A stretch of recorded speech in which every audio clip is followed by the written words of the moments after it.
السلام علیکم ورحمت الله وبرکاته. محترم پوښتنه کړې ده چې د لور مې روژه وه، نو دا وایي زما په غوږ کې دا د اذانګه همیشه یو اذان دي.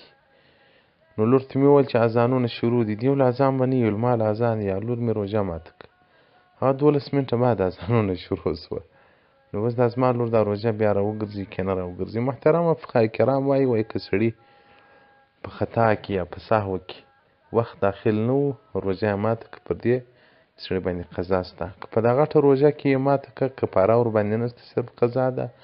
او داسې اوس یا ښځه قضایي روژې راوړي، ځینې خوړل سوي د مرضي په وجه باندې، د ښځینه مرضي په خاطر باندې یا په بل عذر باندې، او یا نفلي روژې نیسي، هغه قبل الوخت روژه ماته کړي، نو هغه روژه بیا ورباندې لازم ده، قضا دې راوړي.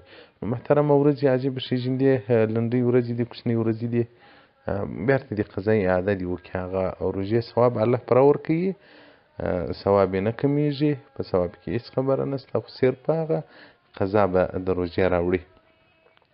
دا ښې کوچنۍ ورځې دي، خو چې قصد وکړو چې روژې نسو، هغه مو مور نه ورپرېږدي او واټساپ شاګردان مو نه ورپرېږدي، ځکه که روژه ونیسو بیا خو بیانونه هم کمیږي.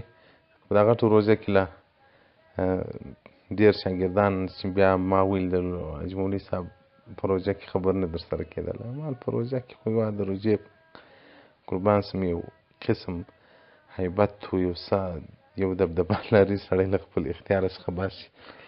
هدایت جلد اول صفحه 199 کتاب الصوم، او دغه رنګه فتح القدر جلد دوم صفحه 255 کتاب الصوم، او دغه رنګه رد المحتار او خلاص الفتاوی جلد اول صفحه 256 کتاب الصوم الفصل الثالث. والسلام علیکم ورحمة الله وبرکاته.